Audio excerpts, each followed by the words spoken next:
Di kota Jodhpur, Rajasthan, India, sebuah rombongan wisatawan yang berasal dari Karnataka menjadi korban pencurian yang dilakukan oleh komplotan pencuri profesional. Perhiasan mereka kenakan kini raib digondol oleh para pencuri. Seorang pemandu wisata yang mengetahui insiden ini tak diam begitu saja. Dia bertanggung jawab untuk mengembalikan perhiasan para kliennya. Para pencuri langsung dikejar dengan sekuat tenaga, namun sayang dia gagal menghentikan para pencuri tersebut. Setelah mereka menyandera seorang bocil, pemandu wisata itu adalah Jagan yang diperankan oleh Sri Murali. Jagan yang memang gagal mengejar mereka, namun dia tak melepaskannya begitu saja. Jagan mengejar dan mengikuti mobil mereka hingga sampai ke tempat persembunyian mereka. Jagan yang memiliki kepandaian sejak lahir serta kemampuan bertarung yang luar biasa, dengan mudah mengalahkan mereka semua. Bahkan bos kawanan pencuri dengan ototnya yang segede gaban kemudian mudah bertekuk lutut di hadapan Jagan. Jagan melihat mereka terkapar tak berdaya. Jagan lalu mengobatinya. Ternyata Jagan adalah spesialis pengobatan Ayurveda. Tak lama kemudian polisi datang dan untuk meringkus para pencuri tersebut. Jagan yang hebat dalam pertarungan dan ahli dalam pengobatan itu semua adalah skill bawaan yang diturunkan oleh sang ayah tercinta. Sang ayah Jagan yang bernama Mahabala adalah seorang praktisi pengobatan Ayurveda. Pengobatan itu dilakukan secara percuma alias gratis. Kini Jagan tengah merayakan ulang tahunnya yang ke-27. Ibu Jagan yang bernama Yasoda sebenarnya ingin anaknya itu untuk segera menikah. Namun hingga saat ini Jagan belum menemukan tambatan hati tercintanya. Jagan yang kini telah berumur 27 tahun membuat Yasoda cemas karena mengingat ramalan pada 15 tahun yang silam, di mana ramalan itu mengatakan bahwa sesuatu yang buruk akan menimpa Jagan saat umur 27 tahun. Peramal lalu menyarankan agar ritual khusus segera dilakukan di kuil Merunjaya Badami untuk menyelamatkan Jagan dari sesuatu hal yang sangat buruk tersebut. Ibunya Jagan, Yasoda, ingin segera membawa Jagan ke kuil, namun hal itu dilarang oleh Mahabala. Mahabala berpendapat bahwa kita tak perlu khusus berdoa di sana karena Tuhan itu ada di mana-mana. Orang tua Jagan sibuk memikirkannya, sedangkan Jagan malah sibuk dengan usaha travelnya. Jagan dan temannya kini sedang menunggu rombongan wisata yang akan dipandunya. Ternyata seorang gadis yang sangat cantik berhasil memikat hati si Jagan. Gadis itu bernama Rada yang merupakan anggota rombongan wisatanya si Jagan. Keesokan harinya Rada tiba-tiba saja menghilang dari rombongan. Hal itu membuat panik semua orang. Usut punya usut, ternyata Rada pergi ke suatu tempat dan berniat untuk mengakhiri hidupnya dengan melompat dari bangunan yang sangat tinggi. Rada ingin bunuh diri tapi dia juga takut untuk mati. Lompat gak ya, lompat gak ya, lompat gak ya, begitulah yang ada di benaknya si Rada. Di tengah kebimbangan itu Jagan berlari untuk menyelamatkan si Rada. Jagan dengan rantai melompat sambil memeluk Rada. Jagan membiarkan dirinya terjatuh bersama Rada. Rada yang ketakutan kemudian menangis dan mengurungkan niatnya untuk bunuh diri. Di malam harinya Jagan melihat Rada yang berjalan sendirian. Jagan yang khawatir kemudian menghampiri Rada. Mereka lalu saling berbincang-bincang dengan sangat asik. Rada yang masih menjadi mahasiswi bercerita bahwa dia berniat untuk bunuh diri lantaran cinta yang tidak pernah direstui oleh keluarga tercintanya. Jagan lalu memberikan nasihat kepada Rada bahwa ketika Rada mengalami sesuatu masalah, maka dia harus menyelesaikan masalah tersebut dengan mencari sebuah solusi yang ada, bukan justru kabur dari masalah itu dengan cara bunuh diri. Setiap masalah hadir bersama solusinya. Kendalikan pikiranmu untuk menemukan jawaban apa yang menjadi sebuah permasalahanmu, ujar Jagan. Rada yang mendengar nasihat itu kini hatinya lebih terasa sedikit tenang. Di mata Rada, Jagan sekarang tampak seperti sosok malaikat. Rada berterima kasih kepada Jagan. Berkat Jagan kini Rada mulai menemukan keceriaan dan senyumannya kembali.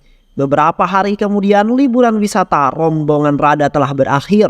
Rada kini akan kembali ke Jaipur. Rada memberikan Jagan sebuah patung Buddha sebagai hadiah perpisahan. Rada menyampaikan rasa terima kasihnya karena Jagan telah menyelamatkan saat ingin bunuh diri. Beberapa menit kemudian Jagan berniat untuk pulang ke rumahnya, namun dirinya justru mengalami sesuatu insiden sebuah kecelakaan. Tangan Jagan terluka. Ayahnya lalu mengobati tangan Jagan yang terluka. Yasoda yang melihat hal tersebut malah beranggapan bahwa kecelakaan itu merupakan kode dari sebuah ramalan puluhan tahun yang silam. Aku harus membawa Jagan ke kota Badami. Aku sudah kehilangan banyak orang dan aku tak ingin kehilangan siapapun lagi. Aku akan mati jika aku kehilangan Jagan, ujar Yasoda.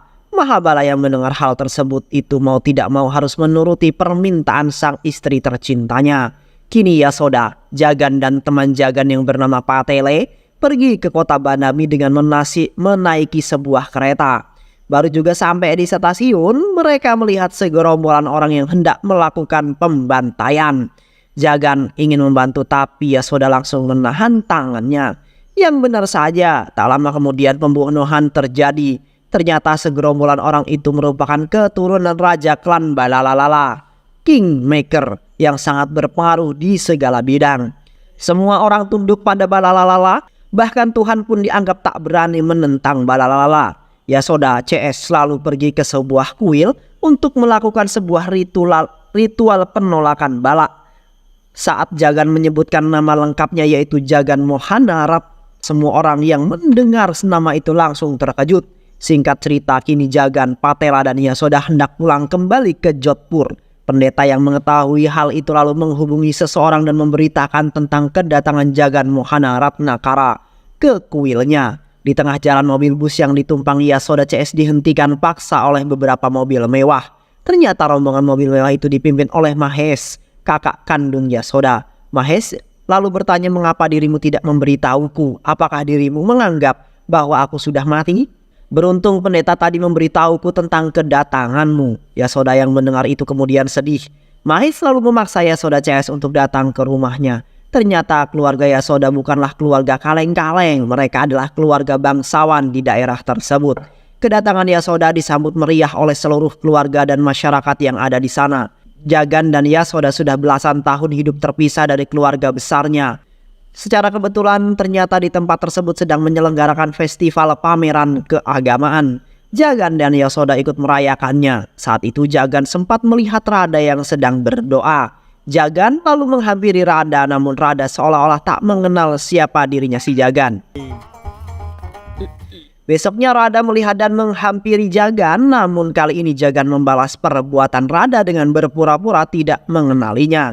Tapi pada akhirnya mereka kini lebih akrab kembali. Radha bahkan memberikan nomor teleponnya untuk memudahkan mereka berkomunikasi. Kini pertunjukan tari sedang berlangsung. Radha menjadi salah satu penari yang mengisi acara itu. Yasoda yang melihat kecantikan dan kemahiran Radha dalam menari kini mulai terpesona padanya. Yasoda ingin menjadikan gadis cantik itu sebagai calon menantunya. Yasoda lalu menemui Jagan dan mengatakan tentang gadis cantik itu, namun Jagan yang sudah memiliki tambatan hati sama sekali tidak tertarik pada omongan sang ibu tercinta. Yasoda lalu menunjukkan gadis yang dia maksud. Jagan lalu melihat gadis itu dan tepat sekali. Pilihan mereka sama satu suara. Radha adalah gadis yang dimaksudnya. Kini Jagan dan ibunya langsung berseri-seri. Keesokan harinya, Jagan mengajak Radha untuk bertemu dengan ibu di rumah. Namun di sana sudah terlihat orang-orang ramai berkumpul. Nenek buyut Jagan kini sedang mengalami stroke. Dokter yang menangani pun sudah angkat tangan tak mampu berbuat banyak. Jagan lalu maju dan memperlihatkan fungsi dari pengobatan Ayurveda. Jagan mengobati nenek buyutnya sendiri dan kini nenek buyutnya Jagan berhasil diselamatkan. Jagan lalu dianggap sebagai pahlawan sebuah keluarga besarnya. Mahesh sangat bangga dengan Jagan yang mewarisi pengobatan Ayurveda dan Yasoda dan Radha sangat terharu melihat hal tersebut. Jagan tak hanya menjadi pahlawan keluarga, dia juga menjadi pahlawan masyarakat setempat. Jagan yang melindungi para petani yang ditindas oleh seorang pengusaha. Pengusaha itu bertindak sesuka jidat kepada para petani. Jagan tak tinggal diam. Dia lalu memberikan pengusaha dan anak buahnya sebuah pelajaran. Jagan menghajar mereka semua dan berhasil membuat insaf mereka semua. Kini Mahesh semakin bangga dengan keponakannya itu. Namun di lain sisi seorang inspektur polisi bernama Pratap memperingati aksi Jagan tersebut. Inspektur meminta agar Jagan tidak mengulangi lagi dan menyerahkan masalah dan menyerahkan masalah seperti itu kepada polisi sebagai penegak hukum. Di lain sisi, di waktu yang sama, seorang pria bernama Pardapa Nayaka yang merupakan keturunan Raja Klan Nayaka kini memasuki dunia perpolitikan dan akan maju menjadi peserta pemilu. Hal itu kemudian membuat situasi politik menjelang pemilu kian memanas. Pardapa Nayaka selalu didukung oleh adiknya yang kejam lagi beringas bernama Verapa Nayaka dan didukung juga oleh ketiga anak yang memiliki kemampuan gulat yang sangat hebat. Di lain sisi, keluarga klan Balalalala tidak terima jika ada yang berani bersaing dengan mereka. Klan Balalalala lalu mengirimkan seorang utusan untuk bernegosiasi dengan klan Nayaka. Namun, klan Nayaka menolak untuk bernegosiasi dan akan tetap maju dalam kontestasi sebuah perpolitikan. Hal itu membuat keluarga Balalalala murka. Barang siapa yang berani menentang mereka, maka kematian adalah sebuah hukuman terberatnya. Tak butuh waktu lama bagi klan Balalalala untuk menunjukkan taringnya. Mereka kini telah berhasil menghabisi ketiga putra Pardapa Nayaka. Pardapa Nayaka yang mengetahui hal ini kemudian jatuh stroke dan memutuskan untuk mundur dari dunia perpolitikan. Adik Pardapa Nayaka tak kuasa melihat kakaknya yang telah dipecundangi. Dia bertekad untuk balas dendam. Verapa Nayaka lalu mengirimkan anak buahnya untuk menghabisi orang-orang yang paling disayang di keluarga Balalalala. Sementara itu, Jagan, Yasoda dan Patale akan kembali ke Jodhpur, begitu pula dengan Radha yang juga akan pulang kembali ke rumahnya. Sebelum berpisah, Jagan dan Radha sudah berjanji akan ketemuan terlebih dahulu. Jagan datang ke tempat pertemuan, dia terus menghubungi Radha, namun Radha tak pernah menjawab telepon, bahkan sempat mereject telepon Jagan. Secara tak sengaja Jagan malah melihat Radha yang sedang digeret-geret oleh sekelompok preman. Preman-preman itu adalah anak buah Verapa Nayaka. Jagan tentu tak terima melihat Radha yang sedang dianiaya. Jagan lalu berlari menerjang dan menghabisi mereka semua. Salah satu HP milik anak buah Verapa berbunyi, ternyata itu adalah telepon dari Verapa. Jagan yang masih dalam keadaan murka kemudian berpesan kepada Verapa sebelum menutup teleponnya bahwa Radha adalah kekasihku. Tak akan kubiarkan kau menyentuhnya. Akan aku lakukan apapun demi melindunginya, bahkan jika itu harus membunuhku.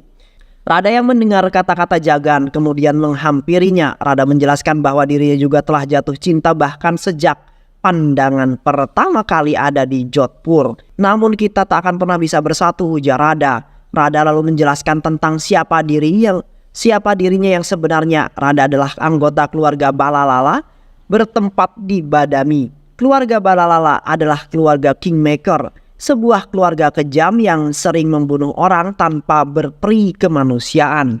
Kakek, ayah, dan kelima pamannya semua adalah orang-orang kejam. Hidup Radha diatur oleh keluarga. Radha tak dapat hidup bebas. Mereka bahkan tak segan untuk menghabisi setiap orang yang mendekati Radha. Jagan yang mendengarkan fakta itu ternyata tak terkejut secara sedikit pun.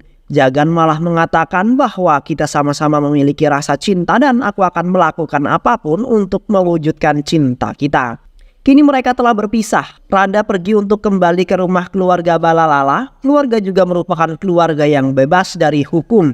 Sesampainya di sana, Radha langsung disambut dengan hangat, mengingat Radha adalah orang-orang yang paling disayangi di keluarga Balalala. Baru saja sampai di sana, Radha bahkan segera dicarikan jodoh. Ternyata musuh dari keluarga Balalala tidak hanya berasal dari keluarga klan Nayaka saja, melainkan juga keluarga Palapa. Palapa adalah seorang pengusaha tambang yang memiliki dendam kepada keluarga Balalala. Palapa sangat ingin menghabisi seluruh keluarga Balalala. Hal ini dikarenakan keluarga Balalala telah menghabisi ayah, ibu, istri, dan kedua putra Palapa. 5 orang keluarga Palapa tewas karena ulah keluarga Balalala. Bahaya yang mengintai bisa dirasakan oleh Balalala. Balalala lalu memerintahkan kakak-kakak Radha untuk segera OTW ke sana. Di lain sisi, kakek buyut Balalala yang sedang dalam perjalanan diserang oleh orang-orang kiriman Balalala. Orang-orang itu berhasil menghabisi semua pengawal keluarga Balalala.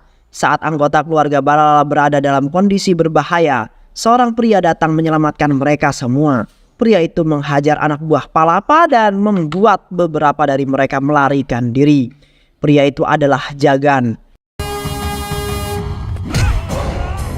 Namun Jagan memperkenalkan diri kepada mereka sebagai seorang turis. Dia lalu diajak untuk berkunjung ke rumah keluarga Balalala. Sesampainya di sana, Jagan diperlakukan dengan sangat baik oleh semua keluarga Balalala. Rada lalu melihat Jagan. Rada kaget, bingung dan panik dengan kedatangan Jagan. Mereka lalu saling berpura-pura tidak saling mengenal. Balalala yang mendengar bahwa keluarganya telah diserang tentu saja tidak tinggal diam. Mereka berhasil menangkap pelaku penyerangan yang melarikan diri. Balalala menginterogasi mereka, namun tak satu pun dari mereka yang mau buka mulut. Mereka lalu dihabisi dengan kejam. Jagan hanya bisa memperhatikan aksi itu. Palapa tidak menyerah. Dia akan kembali menyerang keluarga Balalala. Kali ini dia membayar pembunuh bayaran dari Bihar dan penyerangan akan dilakukan saat upacara Ayuda Puja. Saat itu keluarga Balalala pasti sedang tidak bersenjata. Habisi semua keluarga Balalala, ujar Palapa. Sementara itu di rumah keluarga Balalala mereka sedang asik membicarakan perjodohan Rada. Jodoh Rada sudah ditetapkan. Rada lalu meminta Jagan untuk pergi menjauh darinya dan harus bisa melupakan dirinya. Namun Jagan hanya bisa terdiam. Keesokan harinya upacara Ayuda Puja sedang digelar oleh keluarga Balalala. Jagan tidak hadir di upacara itu dan benar saja. Para pembunuh kiriman Palapa kini datang menghabisi semua orang yang ada di sana. Keluarga Balalala tidak berdaya menghadapi mereka semua dan di saat itulah Jagan muncul. Jagan menghajar dan menghabisi semua pembunuh bayaran Palapa. Satu persatu berhasil ditumbangkan. Mereka yang menyaksikan kebrutalan Jagan kini melarikan diri. Jagan begitu murka karena mengetahui keluarga Balalala diserang. Jagan lalu pergi untuk menghampiri Palapa. Inspektur Pratap yang ada di sana terkejut dengan kehadiran Jagan. Jagan lalu mengancam Palapa agar tidak menyentuh keluarga Balalala. Keluarga Balalala adalah mangsaku, jangan pernah kamu merebutnya dariku, ujar Jagan. Ternyata dari sini kita mengetahui bahwa Jagan juga memiliki dendam pada keluarga Balalala. Jagan lalu ditemui oleh Inspektur Pratap. Inspektur menanyakan tentang identitas asli Jagan dan mengapa ia memusuhi keluarga Balalala. Ternyata Rada juga ada di sana, namun Jagan tak menyadarinya. Jagan lalu menceritakan kejadian belasan tahun silam tentang 11 anggota keluarganya yang telah dibantai oleh Balalala. Dahulu kala keluarga Jagan adalah keluarga terhormat di kota Badami. Rumah mewah yang ditempati keluarga Balalala saat ini dulunya adalah rumah milik keluarga Jagan. Kakek Jagan yang bernama Jaya Ratnakara merupakan keturunan raja yang mengabdikan diri untuk membantu masyarakat setempat. Kakek Jagan dan Jagan kecil sering memberi pengobatan Ayurweda kepada masyarakat yang sakit. Atas kebaikannya itu mereka sangat dihormati dan dipuja di sana. Namun masalah mulai muncul tatkala ayah Jagan yang bernama Mahabala ikut maju dalam sebuah pemilihan.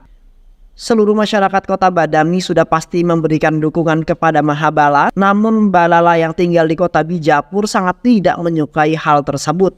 Balala ingin agar seluruh masyarakat Badami untuk memberikan dukungannya kepada calon yang diusung Balala di Badami. Sebagai strategi dalam mengalahkan keluarga Ratnakara, maka Balala akan menikahkan putranya dengan adik perempuan Mahabala. Namun disinilah konflik mulai membesar. Putra Balala ditolak oleh adik perempuan Mahabala. Putra Balala merasa sangat terhina. Dia masuk dan datang lagi dengan membawa sebuah pistol. Putra Balala membunuh setiap orang yang ditemuinya. Dia langsung menyeret adik perempuan Mahabala. Mahabala yang murka melihat hal tersebut lalu mendorong putra Balala demi merebut adik perempuannya. Dorongan itu membuat kepala putra Balala membentur tembok dan akhirnya tewas di tempat. Balalala yang mengetahui putranya tewas di tangan keluarga Jaya Ratnakara kemudian marah dan membawa semua anak buahnya ke sana. Secara kebetulan Jaya Ratnakara sedang tidak ada di rumah. Saat itu penyerangan itu, adik perempuan Mahabala memilih untuk mengakhiri hidupnya sendiri sedangkan keluarga yang lainnya berhasil disandra oleh Balalala. Balalala lalu membunuh 11 orang keluarga Jaya Ratnakara dan masih menyisakan Jagan kecil dan kedua orang tuanya. Pada saat itu Jaya Ratnakara kemudian datang dan memohon kepada Balalala agar menghentikan kebengisan. Untuk menghentikan kebengisannya itu dan tidak menghabisi semua generasinya. Karena bila generasi Ratnakara habis maka warisan Ayurweda akan musnah. Balalala mau saja menyetujui permintaan Jaya dengan syarat bahwa Jaya Ratnakara harus menyerahkan semua kekayaannya, termasuk rumahnya yang ada di Badami. Dia juga tidak boleh menginjakan kakinya lagi di Badami. Itu semua harus dilakukan karena nyawa putranya Balalala belum senilai dengan 11 nyawa keluarga Jaya yang telah dihabisi. Jaya Ratnakara kemudian menyetujui syarat itu demi menyelamatkan generasi yang tersisa dan demi melanjutkan warisan Ayurweda. Jagan dan kedua orang tuanya lalu diantar ke stasiun kereta. Setelah memastikan generasinya aman, kini Jaya Ratnakara akan pergi memenuhi janjinya kepada Balalala. Namun sebelum itu dia sempat berpesan kepada mereka semua, lestarikanlah Ayurweda. Jangan dijadikan bisnis dan jangan pernah kembali menginjakan kaki kalian di tanah ini. Itulah pesan terakhir Jaya Ratnakara. Setelah itu Jaya Ratnakara pergi meninggalkan mereka untuk menemui Balalala tanpa diketahui Jagan kecil sempat mengikutinya. Dan dor, Jagan kecil menyaksikan kakek buyutnya tewas di hadapannya. Jagan dan kedua orang tuanya kini telah pergi ke Jodhpur, Rajasthan, dan cerita masa lalu Jagan pun berakhir. Inspektur Pratap yang mendengar hal tersebut kini telah mengetahui semua tentang Jagan. Inspektur menyatakan bahwa keluargaku sangat beruntung budi dengan ayahmu. Ayahmu, Mahabala, telah menyelamatkan orang tuaku dari sakit kanker. Aku akan mendukungmu untuk membalaskan dendammu. Dulu tidak ada hukum yang bisa menyelamatkan keluargamu, tapi kini akan kupastikan tidak akan ada hukum yang akan menghentikanmu, ujar Pratap. Kini Pratap pergi meninggalkan Jagan dan semua obrolan Jagan dengan inspektur telah didengar oleh Rada yang menguping sejak tadi. Rada lalu menyampaikan kepada Jagan untuk segera pergi dari konflik ini. Namun Jagan malah menolaknya. Rada lalu bertemu dengan kakeknya. Rada meminta agar kakeknya segera mengusir Jagan dari rumah ini. Rada sama sekali tidak membocorkan kisah tentang Jagan kepada kakeknya. Setelah itu Rada lalu pergi ke kuil bersama keluarganya. Balalala kini berjalan menghampiri Jagan yang lagi nyantui main catur. Dia menanyakan tentang identitas asli Jagan dan di saat bersamaan kakak-kakak Rada yang tadi memburu musuh keluarga Balalala di Jodhpur kini telah kembali ke rumah itu. Ternyata musuh yang dicari-cari justru malah ada di sini, ujar kakak-kakak Rada. Balalala syok mengetahui bahwa Jagan adalah musuhnya. Kini mereka semua bergerak menyerang Jagan. Jagan tidak melawan. Balalala bahkan sempat ingin menembak Jagan, namun hal itu dia urungkan setelah mendapat kabar bahwa Rada kini diculik oleh Verapanayaka. Balalala lalu pergi untuk menyelamatkan Rada. Balalala meminta Verapanayaka untuk segera melepaskan Rada, sang cucu tercinta. Namun Verapanayaka malah menyambut permintaan Balalala dengan sebuah serangan. Namun secara tiba-tiba rombongan Palapa datang ke sana. Palapa lalu memarahi Verapanayaka. Palapa mengatakan, jika kamu membunuh Balalala, lantas aku akan membalaskan dendamku kepada siapa? Palapa mengatakan bahwa dirinya lah yang lebih berhak membunuh Balalala karena Balalala telah membunuh kelima anggota keluarganya. Palapa dan Verapanayaka kini sepakat untuk menghabisi Balalala secara bersama-sama. Mereka lalu menyerang Balalala, namun pertikaian itu malah kembali berhenti lantaran ada seorang lagi yang datang mengacau. Dan ternyata itu adalah Jagan. Jagan datang untuk melindungi keluarga Balalala. Jagan datang menghabisi semua anak buah Palapa dan Verapanayaka. Jagan lalu menemui mereka berdua. Jagan mengatakan bahwa dirinya lah yang lebih pantas untuk menghabisi Balalala karena 11 anggota keluarganya telah mati di tangan Balalala. Balalala yang mengetahui bahwa dirinya tengah diburu oleh 3 orang ternyata tak membuat nyalinya ciut. Balalala meminta anak buahnya untuk segera menghabisi mereka semua. Jagan kini menerjang anak buah Balalala. Sedangkan Palapa dan Verapanayaka malah asik menonton aksi Jagan. Mereka yang melihat Jagan begitu berengas dan brutal kini hanya bisa bertanya-tanya, lah kok iso? Jagan menerjang selayaknya tombak yang dihunuskan untuk menghantam apapun di depannya. Satu persatu anak buah Balalala mulai tewas di tangannya Jagan. Kini hanya tersisa keluarga Balalala yang masih hidup. Jagan mulai membantai dan menghabisi mereka. Hingga pada akhirnya giliran Jagan yang meminta kompensasi atas 11 kematian anggota keluarganya. Balalala kini melihat sosok Jagan sebagai Jaya Ratnakara. Balalala mulai terjun ke dalam jurang ketakutan. Ketakutan itu membuat Balalala seketika terkena stroke. Namun Jagan dengan kebaikan hatinya justru menyembuhkan Balalala dengan warisan pengobatan Ayurweda. Balalala berhasil diselamatkan. Kakek buyut Rada lalu berterima kasih sebesar-besarnya atas kebaikan hati Jagan. Begitu juga dengan Palapa dan Verapanayaka yang kagum atas kebaikan hati Jagan. Balalala yang sudah sembuh kini sangat berterima kasih dengan Jagan. Jagan berhasil menyelamatkannya dan membuat Balalala bertaubat. Jagan berhasil merubah Balalala yang terkenal kejam kini menjadi orang yang sangat baik. Aku pikir yang namanya balas dendam itu adalah nyawa dibalas nyawa. Namun ternyata kamu mengajarkanku bahwa balas dendam terbaik adalah dengan memaafkan orang tersebut, ujar Balalala. Balalala merasa sangat berutang budi pada Jagan. Kini merestui hubungan mereka dan akan segera menggelar acara pernikahan bagi keduanya. Keesokan harinya, Balalala memberikan segala kekayaan keluarga Balalala kepada orang tua Jagan. Balalala juga mengembalikan rumah mewah milik keluarga Jaya Ratnakara. Namun Mahabala selaku ayah Jagan kini sudah memaafkan semua kesalahan Balalala, sehingga dia menolak semua pemberian tersebut. Kini rasa dendam di antara kedua keluarga itu telah padam, bahkan Balalala dan Vera Panayaka juga hadir di sana untuk berdamai dengan keluarga Balalala. Dan film pun selesai. Semoga teman-teman semua terhibur setelah menyimak alur cerita film ini. Terima kasih juga sudah menyimak video-video LK21 Revive. Semoga sahabat semua terhibur dan sampai bertemu lagi di video-video berikutnya. Assalamualaikum warahmatullahi wabarakatuh.